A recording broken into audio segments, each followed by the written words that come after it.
अस्सलाम वालेकुम, welcome back to my channel. उम्मीद है कि आप सब ठीक होंगे। आज जो रेसिपी आपके साथ मैं शेयर करूंगी वो है यखनी पुलाव, जो कि बहुत ही इजी और क्विक बनने वाली ये रेसिपी है। इवन 7 मिनट में ये यखनी पुलाव तैयार हो जाएगा। और आपको बताऊंगी कि यखनी पुलाव कैसे बनाया जाता है। सम टाइम ऐसा होता है कि मटन बीफ हम जो भी उबालते हैं तो उसके अंदर यखनी बच जाती है। आपने उस यखनी को वेस्ट नहीं करना। उस यखनी से आप पुलाव बनाएंगे और आपको उसके अंदर मटन बीफ चिकन किसी चीज़ की ज़रूरत नहीं है ऐड करने की।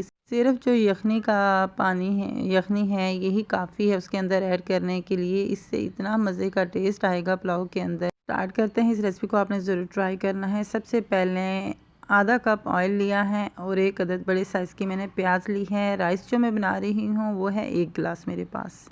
1 गिलास के लिहाज से आपने इस रेसिपी को फॉलो करना चाहें तो आप सेम इसी रेसिपी को डबल भी कर सकते हैं। सबसे पहले आपने प्याज डाला है। प्याज को आपने लाइट ब्राउन कर लेना है।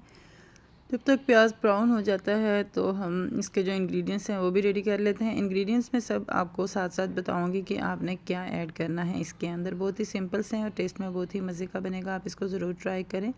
1 टेबलस्पून अदरक का पेस्ट है और 1 टेबलस्पून लहसुन का है। 2 अदद बड़े साइज़ के टमाटर हैं और सब्ज़ मिर्च। अदरक और लहसुन का टेस्ट पुलाव में बहुत ही ज़्यादा मज़े का लगता है तो मैं ज़्यादा ऐड कर रही हूँ। हम बना रहे हैं आलू यखनी पुलाव, तो आलू आपने लिए हैं 3 अदद। आलू आपने मोटे कट करना है और इसी के अंदर इस पॉइंट पे हम आलू भी ऐड कर लेते हैं।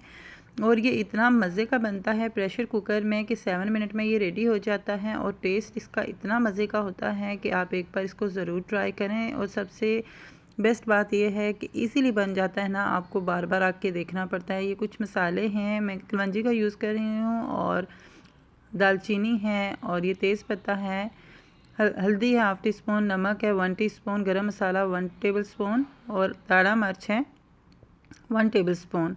ये चीज़ें हैं। अगर चाहें तो आप इस रेसिपी को फॉलो कर सकते हैं। अगर आप अपने टेस्ट के मुताबिक डालना चाहें तो वो भी कम ज़्यादा कर सकते हैं, कोई इशू नहीं है।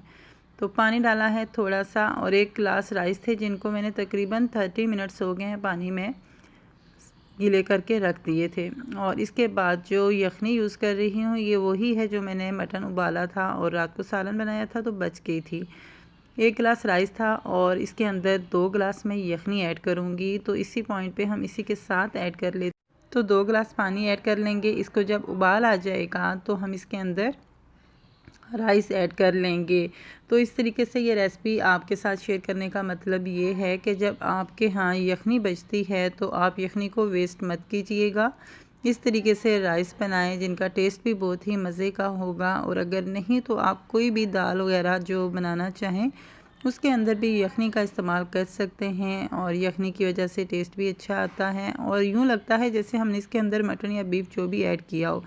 अब उबाल आ गया, 7 मिनट के लिए बंद किया था। अब खोल के देख लेते हैं। 7 मिनट के बाद जब तक इसका वेट खुद आवाज़ देना बंद नहीं करता तब तक मैंने इसको नहीं खोला। आप भी मत नहीं खोलना है, दम पे इसको ऐसे रहने देना है जब तक इसकी सीटी की आवाज़ बंद नहीं हो जाती।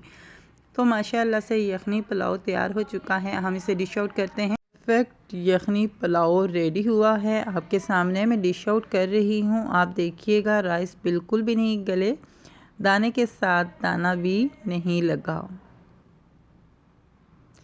तो बिल्कुल ऐसे लग रहा है जैसे हम नूडल्स बनाते हैं, सेम इसी तरीके से। और आप इस रेसिपी को ट्राई कीजिएगा। अगर अच्छी लगी तो अपनी राय का इज़हार दीजिएगा। इसे फ्रेंड्स के साथ शेयर कीजिएगा। जो लोग न्यू हैं चैनल को सब्सक्राइब कीजिएगा। दुआओं में याद रखिएगा। इंशाअल्लाह मैं आपके लिए लेकर आऊँगी एक नई वीडियो। तब तक के लिए अपना ढेर सारा ख्याल रखिएगा। अल्लाह हाफिज़, टेक केयर।